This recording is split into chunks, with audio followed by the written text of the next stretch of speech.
Vous aviez adoré l'épisode 1, vous allez adorer l'épisode 2. Aujourd'hui, mes anciennes théories FNAF.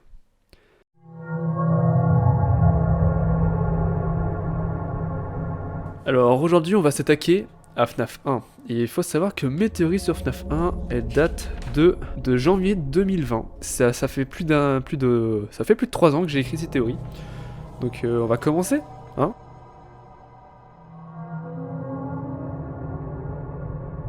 Vous connaissez tous ce qu'est un easter egg, non? Bon, pour ceux qui ne savent pas, un easter egg c'est un événement assez rare qui se passe dans les jeux. Là, dans FNAF, c'est par exemple les animatroniques qui regardent la caméra. Bref, cette partie n'est pas vraiment une théorie, c'est plus une explication sur ces easter eggs. Commençons sans plus tarder. Nous allons commencer par les animatroniques qui regardent la caméra quand vous mettez et enlevez les caméras. Parfois, ils regardent les caméras. Derrière tout ça, il y a forcément une explication. Bah moi j'en ai une et toute simple. Ils vous font juste peur. Bah, des animatroniques qui vous fixent d'un coup, ce n'est pas très chaleureux. Maintenant, nous allons parler des It's Me qui peuvent apparaître parfois quand vous jouez.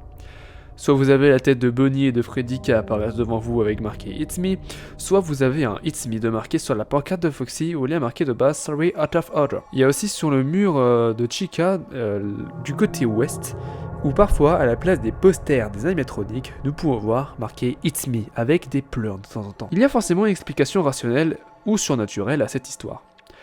Comme vous savez certainement, c'est Afton/Papaguy qui a tué les 5 enfants en 1992 et qui les a mis dans les costumes d'animatroniques.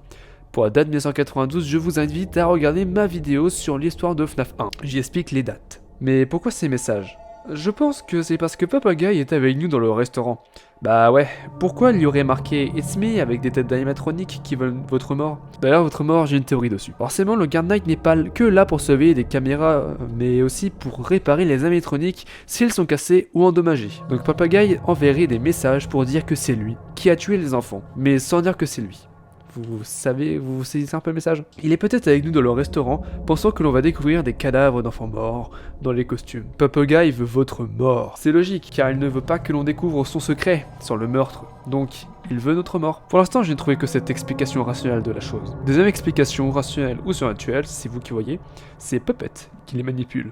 Dans les débuts des nuits de FNAF 2, on commence dans le restaurant de FNAF 1. Pause pour ceux qui voudraient voir les débuts de nuit, allez voir ma vidéo sur FNAF 2, voilà, bisous. Jusqu'à la nuit 5 où on voit Puppet qui nous suit du regard. Cet acte est sûrement là pour contrôler les animatroniques et nous dire qu'en fait, c'est Puppet qui a redonné la vie aux enfants. Parce que là, rien d'anormal. Mais on va m'expliquer pourquoi Puppet dit que c'est lui. Mais lui de quoi? Qui va redonner la vie aux enfants? Ou c'est lui qui a tué les enfants? Ouais, d'un côté, ce serait logique. Si Puppet avait tué les enfants, ce serait pour qu'il soit plus à se venger du tueur de Puppet. Pour moi, Papaguy n'a pas fait 11 meurtres, mais bien un seul, donc Puppet aurait tué 10 enfants innocents. Donc là, c'est là que viendrait le It's Me. Papaguy n'est donc pas avec nous dans le restaurant. Conclusion de la théorie, c'est Puppet qui a tué les enfants et qui les contrôle. Deuxième théorie.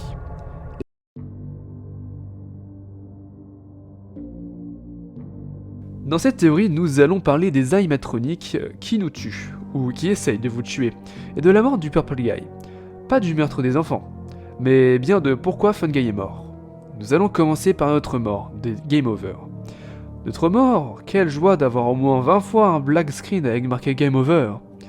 Une chose s'explique de pourquoi les animatroniques nous tuent. Il y a deux explications rationnelles à cette histoire. La première, c'est que les animatroniques nous prennent pour un endosquelette sans costume. La deuxième est que les animatroniques nous prennent pour Papaguy. Ouais, si Puppet était avec nous dans le 1, il aurait pu dire aux animatroniques que l'on est Papaguy. En général, on représente le Guard Knight en mauve. Donc, leur mission serait de nous tuer pour se venger de leur tueur. Maintenant, la mort du Funguy. Là, c'est simple, on connaît tous la mort du Funguy pendant la nuit 4. Ce qui semble être un animatronique entre chez le Funguy pour le tuer, d'après ce que la communauté des fans de FNAF en conclut. Pour sa mort, j'ai une théorie. Comme vous savez, il meurt au téléphone pendant qu'il nous appelle. Ma théorie va un peu casser la première car en effet je vous ai dit que Puppet avait tué les 10 enfants et que leur mission était de se venger de leur tueur, en le tuant. Mais ce qui est bizarre c'est qu'un animatronique tue Funguy. Mais on n'en connaît pas la raison. Bah moi j'ai une raison, le Funguy serait en fait Papaguy. La mission des animatroniques est de tuer le tueur de Puppet. Mais du coup, ils ont tué leur tueur, donc pourquoi dans FNAF 3 Springtrap veut notre mort? Tout cela est étrange. Car si le tueur est mort, qui est Purple Guy? Donc pour en finir, Fun Guy et le Purple Guy. Et je m'étais arrêté à là dans l'écriture de mes théories sur FNAF 1, je n'avais pas continué parce qu'après, juste après, il y a FNAF 4.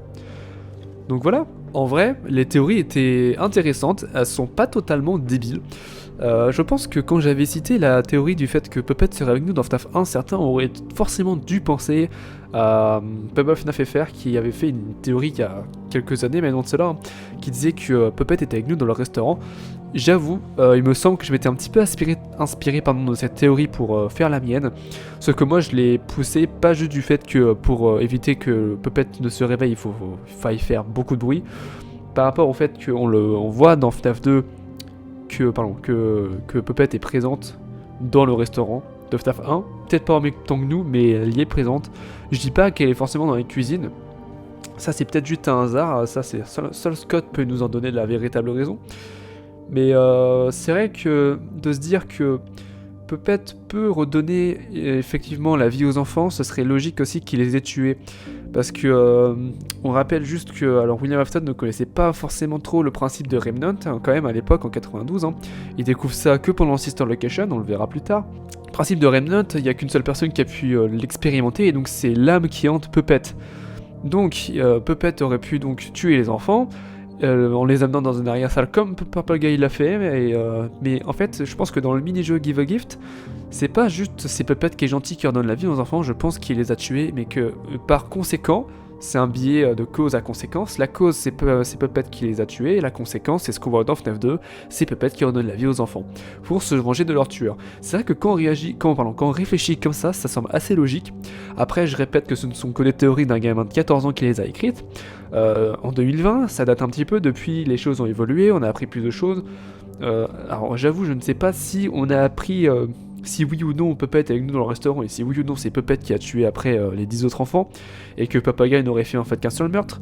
Je pourrais pas vous confirmer si c'est le cas ou non, mais en tout cas ça va rester que des théories, et je répète encore une fois, ce sont des théories qui datent de 2020, donc c'est à prendre avec des pincettes, mais alors, des pincettes, t'en as jamais vu comme ça, des pincettes énormes. Même mon ego n'est pas aussi énorme. C'est que ça reste des anciennes théories. Moi, je prends beaucoup de plaisir à les lire parce que c'est vrai que ça fait du bien de savoir comment FNAF Todd réfléchissait à l'époque. Voilà. Et faut savoir que ces théories étaient déjà sorties sur ma chaîne. Oui, elles étaient déjà sorties sur ma chaîne, en 2020 aussi.